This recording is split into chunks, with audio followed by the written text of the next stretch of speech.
¿Qué tal, hermanitos? Nuevamente vamos a continuar con esa formación para llevar en orden la formación que hemos tenido con respecto a la Biblia. Ciertamente mañana, que es 26, no, ya mañana es 29 y el día lunes es 30. Por el mes de la Biblia se acabaría ahí nuestra formación. Sin embargo, vamos a continuar porque es necesario para las siguientes formaciones que nosotros tengamos idea de lo que es la Biblia. Recuerdo muy bien que el padre Miguel Ángel Franco Galicia, que en paz descanse, siempre nos estaba insistiendo que uno de los primeros temas sería la Biblia, porque es el inicio, porque en ocasiones tenemos la posibilidad de estar en algún curso y no sabemos manejar la Biblia, desafortunadamente. Pero ahora, con esta formación que hemos tenido, hemos dicho que la Biblia es una biblioteca, la biblioteca de Dios, y que se divide en dos pasillos, tiene dos pasillos, el pasillo del Antiguo Testamento y el pasillo del Nuevo Testamento. En el pasillo del Antiguo Testamento, que hemos estado como que analizando, está una rama en ese pasillo principal, o un anaquel, podríamos decir, que es el de Pentateuco, donde contiene 5 libros, que nos va a estar hablando acerca de las leyes de Dios. Luego, más adelante tendrá un anaquel, que son los libros históricos, donde tiene 16 libros. Y había un pequeño apartado, son 14 más 2 libros, que son los que habíamos estado analizando. También están los libros proféticos. Son 12 libros históricos, y pusimos aparte unos narrativos, que son 4 libros narrativos, como son Ruth, Tobías, Judith y Esther. Y los libros históricos: Josué, Jueces, primer libro de Samuel, segundo libro de Samuel, primer libro de Reyes, segundo de Reyes, primer libro de Crónicas, segundo libro de Crónicas, Esdras, Nehemías, y primer libro de Macabeos, segundo libro de Macabeos. Hasta ahí habíamos concluido ese callejoncito de los libros históricos. También hay otro anaquel de libros proféticos, y dijimos que eran 18. Estuvimos hablando de lo que eran los profetas. Ahora, el día de ayer estuvimos viendo cuáles son los libros proféticos y son poéticos, y son dos más bien, porque está el de Lamentaciones, que es como una extensión del libro de Jeremías, y en muchas ocasiones va junto, pero más que nada narra el momento en que es tomado el pueblo de Israel para llevárselos al exilio. Y esto, pues, para nosotros, pues más que un poema, es una tragedia. Muy bien, ahora vamos a hablar de otro pasillito, de otro anaquel, que tiene una leyenda. Dice: libros sapiensales. Son 5 libros sapiensales. Cabe mencionar que en algunas otras traducciones los sapiensales y los poéticos están juntos, y se mencionan nada más 7 libros. Ahorita los hemos separado. También en los históricos se cuentan como 16, y ahora hemos separado 12 más 4. Y ahorita estos sapiensales los hemos dividido en dos partes. Los poéticos, que estuvimos viendo, que es el libro de Salmos y el libro de Cantar de Cantares. Ahora vamos a ver el libro de los libros sapiensales. Los libros sapiensales, Proverbios, Job, Eclesiastés, Eclesiástico y Sabiduría. Vamos a tener una charla posterior al conjunto de todos los libros para ir analizando exactamente qué es lo que pasa con todo este conjunto de libros, porque al final se llaman canon bíblico, y ese canon bíblico, que quiere decir la lista de los libros, algunos son más sobresalientes y otros son como menos apreciados.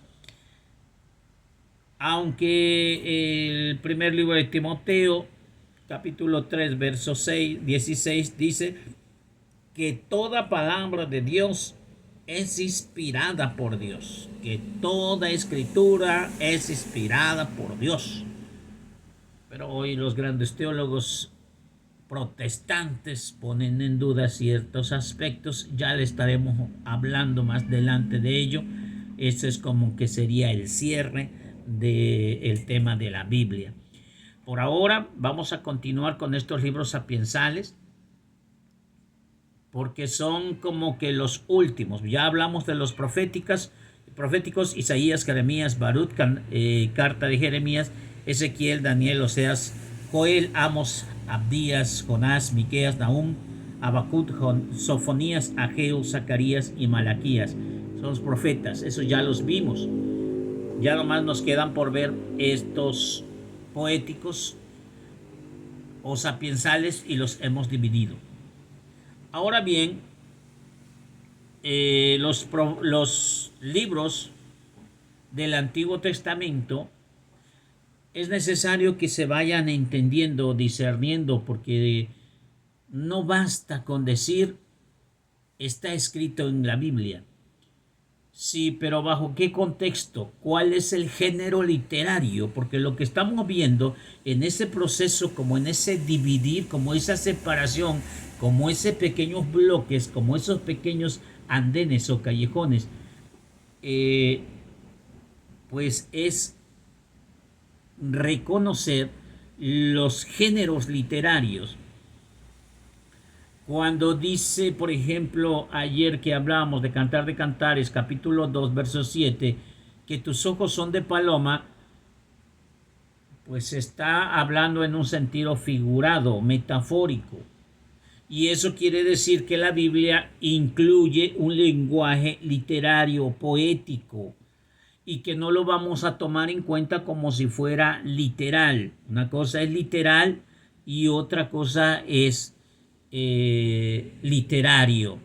Literal cuando es tal cual. Estamos hablando de unos ojos de una paloma, pero no tendría caso o no tendría función. Tendríamos que hablar de los ojos de una persona. ¿Por qué? Porque el mensaje está dirigido a una persona, no a una paloma.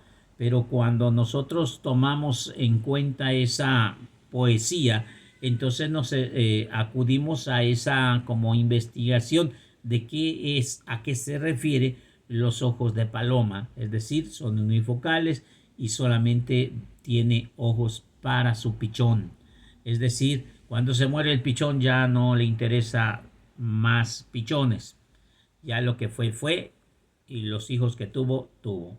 Eso es algo muy hermoso para dentro de un cuadro de matrimonio, por ejemplo, la fidelidad y el amor hacia la pareja. Esos son géneros literarios. Lo dice la Biblia, sí, hay que ver dónde lo dice, cuándo lo dice, por qué se lo dice. En el libro de Daniel habla de hecho, Daniel es un libro llamado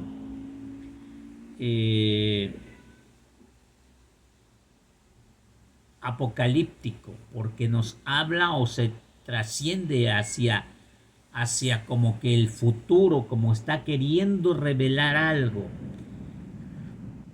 Y no es más que está hablando con parábolas lo que va a suceder posteriormente, la llegada del Mesías, por ejemplo. Pero no es más allá de la llegada del Mesías. Muchos están creyendo eso. Tenemos que entender que leer la Biblia no quiere decir saber adivinar el futuro. Vete quitando eso de la mente. Eso es lo que pasa con muchos hermanos que se alejan de la iglesia católica porque piensan que han adquirido cierto conocimiento y creen que a través de la Biblia ellos tienen ya la revelación completa y total de parte de Dios y nunca van a aceptar una corrección y ellos van a creer que todo lo que está escrito en la Biblia es única y verdaderamente verdad y no van a aceptar ninguna otra interpretación. Por eso entre ellos mismos se van a alejar y se van a dividir. Y que el hecho de que nosotros como católicos nos apeguemos a lo que dice la Biblia, a lo que dice la tradición de la iglesia y a lo que dice el magisterio de la iglesia, para ellos es una grosería.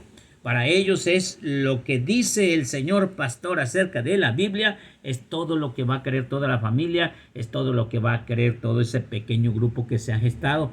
Pero si alguien viene con un mensaje diferente, con un pensamiento diferente, o lo convierten a su pensamiento o lo alejan de la iglesia protestante, claro está. Para nosotros la iglesia es tal cual, sin quitarle una tilde, tal cual se ha manejado desde hace 2000 años. Se ha agregado nuevo mensaje por los nuevos tiempos, por los nuevos análisis de diferentes temas que están pendientes, por algunas inquietudes que van sobresaliendo, pero nunca se ha quitado nada. Esa es la gran diferencia. Y todos nos hemos basado en la Biblia. Bueno, vamos a hablar de estos 5 libros sapiensales. El libro de Proverbios, para empezar, los 5 libros son sapiensales, es decir, que nos hacen razonar. Pero los proverbios son como pequeños consejos. Aquí en México tenemos muchos proverbios. Nosotros le llamamos refranes, pero en realidad son consejos. Son como pequeños consejos que nos van a ayudar y a formar, que nos va a venir de familia, de generación en generación. Unos los van a inventar, otros los van a corregir, pero de esa manera nos va llegando a nosotros. Proverbios es básicamente refranes. Proverbios chinos, hay en la literatura universal, hay algo que se llama proverbios chinos, es un proverbio chino. Hay otras frases muy bonitas que deberían haber estado en la Biblia, pero no están. Ayúdate que Dios te ayudará. Así dice Dios, ayúdate que yo te ayudaré. Eso no lo dice la Biblia.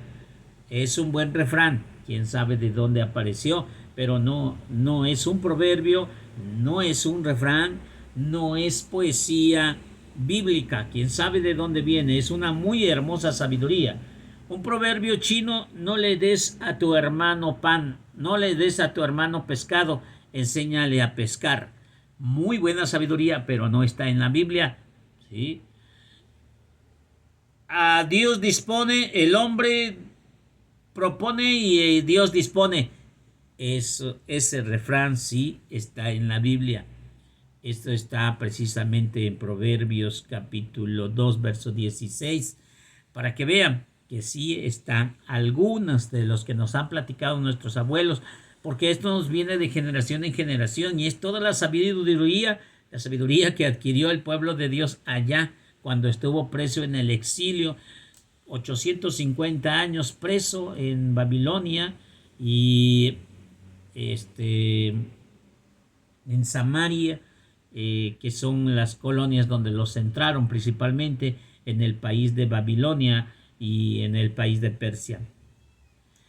Así que, hermanos míos, toda esa sabiduría se las recomiendo. Por favor, acérquense a leer la Biblia. Decía el documento Porta Fide del Papa Benedicto XVI que el sol calienta a quien se acerca. Tú te estás pelando de frío, pero sabes dónde está la calor y no te acercas. El estar viéndola no te va a ayudar. Tienes que acercarte. Así es la sabiduría del Señor. Así son los proverbios. Así es la palabra de Dios. Tienes que acercarte. Mientras no te acerques no va a tener ningún efecto. Esos son proverbios. Ahora, en cuanto al libro de Job, más que nada hoy en día lo ven como un libro filosófico. Está resumido como en 2 capítulos, el 1 y el 2, pero desde luego tiene 36 capítulos para que tú vayas más o menos entendiendo. El libro de Job es como muchas veces las cuestiones que nosotros como seres humanos nos planteamos. ¿Por qué Dios hace sufrir al malo? ¿Por qué Dios hace sufrir al bueno? ¿Por qué a veces el malo como que no le afectan las cosas? El hombre que tiene una empresa que lo pierde todo y vuelve a adquirir otra empresa y vuelve a negriar a los gentes y vuelve a ganar dinero. En cambio, una persona que va haciendo pininitos en su vida, simplemente lo roban, lo estafan, se va a quiebra y jamás se vuelve a levantar. Y ahí lo ves de mendigo y ahí lo ves pues totalmente deshecho y acabado porque no se pudo levantar de ese fracaso. ¿Por qué se debe así? ¿Por qué Dios hace sufrir a los buenos? ¿Y por qué gozan los malos y ni siquiera conocen a Dios? Esas y muchas otras preguntas las encontramos en las respuestas de Job, en esas preguntitas de Job. Quiero que sepan que he leído a Job 2 veces, por ahí más o menos, quizás hasta 3, pero no me gusta la actitud de Job. O sea, Job es el consentido de Dios, no cabe duda. Dios le da la oportunidad de restablecer su vida, pero en ese proceso Job no es agradecido, al contrario, es malagradecido con la vida misma y al grado que él mismo quiere quitarse la vida, hasta que en un momento dado pues Dios le manda a tres personas para que lo rehabiliten y él sigue de necio y sigue de terco, como los hermanos protestantes. Uno les aclara las cosas y vuelven al vicio. Así Job tiene ese vicio de deshacer su vida, de pasarse lambiendo las heridas y ay, ¿por qué nacía esta vida? Mejor mi madre me hubiera abortado, mejor me hubiera quedado blanco como la lepra y no hubiera nacido esta vida. Pues eso quiere decir que no está aceptando a la vida como tal y que está renegando de la vida y al mismo tiempo de Dios mismo. Hasta que llega un momento en que Dios se para enfrente y le dice, bueno, ¿quién no sabe quién soy yo? Yo soy el que pone un límite a los mares a pesar de tanta lluvia.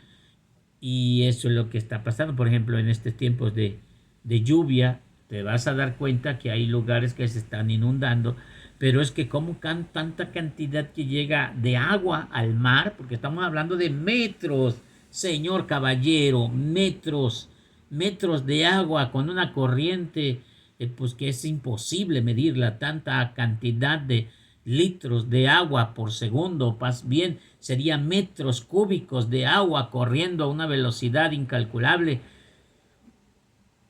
Y ese flujo de agua, ¿para dónde va? Tiene que ir al mar. ¿Y cómo es que el mar no sube de nivel? Debería de subir el nivel. Pero como no es un pequeño charquito, el nivel del agua subirá cuando Dios diga, por más agua que le echen. Así, más o menos, Dios le para los tacos a Job para que sepan con quién se están enfrentando. Job se queda chatito y no queda más que aceptar la voluntad de Dios.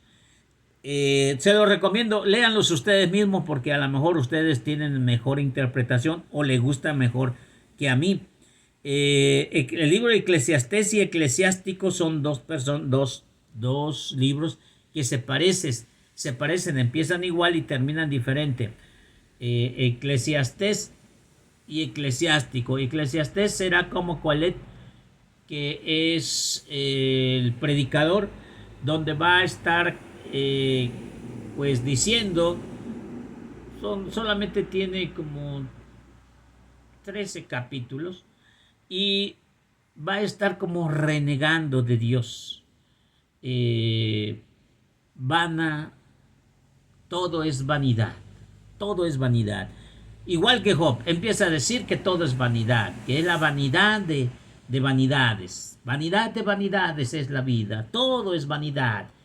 Como que es una vida muy amargada de una persona que sinceramente yo leo a Eclesiastés y como que es una persona que no tiene ganas de vivir, como que está amargado. Ciertamente alcanza a entender en el capítulo 3 que cada cosa es un tiempo para Dios, pero el capítulo 1, capítulo 2 y parte del capítulo 3 empieza a decir vanidad de vanidades, y casi siempre se va a estar diciendo eso. El capítulo 12, que vuelve al polvo lo que es del polvo y vuelve a Dios lo que es de Dios, y bueno, todo eso es como que sí aclara algunas cosas, pero con unas palabras que da tristeza. Vendrá entonces el libro de Eclesiástico. El Eclesiástico son igualito que Proverbios, son consejos acumulados, resguardados por algún grupo de la iglesia, más bien no era la iglesia, es del Antiguo Testamento, aún no existe la iglesia católica, todavía falta que llegue el Mesías en esos momentos, pero por ahí habrá un grupo que esté resguardando esos libros para mostrarlos posteriormente y llegan a nosotros como mensaje. El libro de Eclesiástico es un cúmulo de conocimientos hermosos. Por ejemplo, capítulo 2, verso 2 dirá: hijo mío, si te preparas a seguir las cosas de Dios, prepárate para la prueba, porque la fe se prueba como se prueba el oro en el horno. Ándale.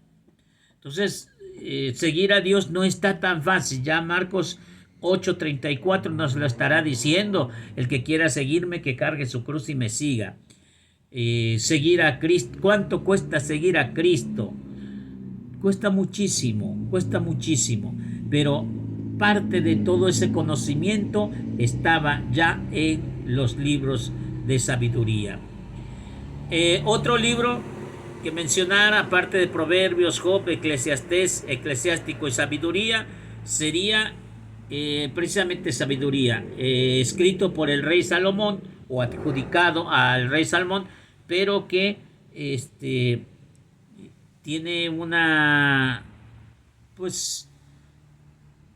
todos son proverbios, y ustedes van a ver que la mayoría habla de un Mesías y habla como en contra de un mismo judaísmo, como que fue escrito en Samaria, y como que ese sentimiento contra el judío como que se ve muy palpable. Por eso ya lo estaremos viendo, el libro de sabiduría no es muy aceptado a hoy en día, ni por los judíos ni por los hermanos protestantes. Hay una pequeña coalición ahí, ya lo estaremos viendo el qué y el por qué.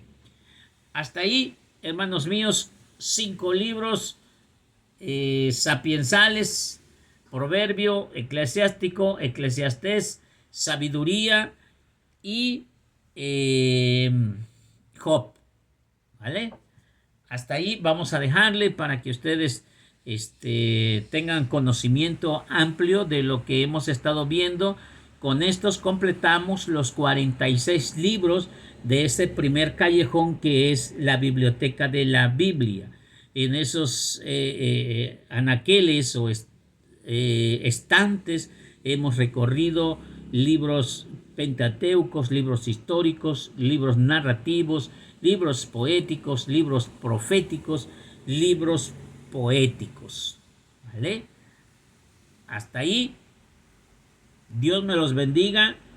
Si te puedes aprender los libros, mira, excelente, ¿eh? Felicidades. Doble like y me suscribo. Pero si no, mira, con que te aprendas los sapiensales, con que te aprendas algunos históricos, algunos proféticos, si te alcanza la mente, adelante. Si no, pues dale gracias a Dios con lo poquito que sepas, ¿vale?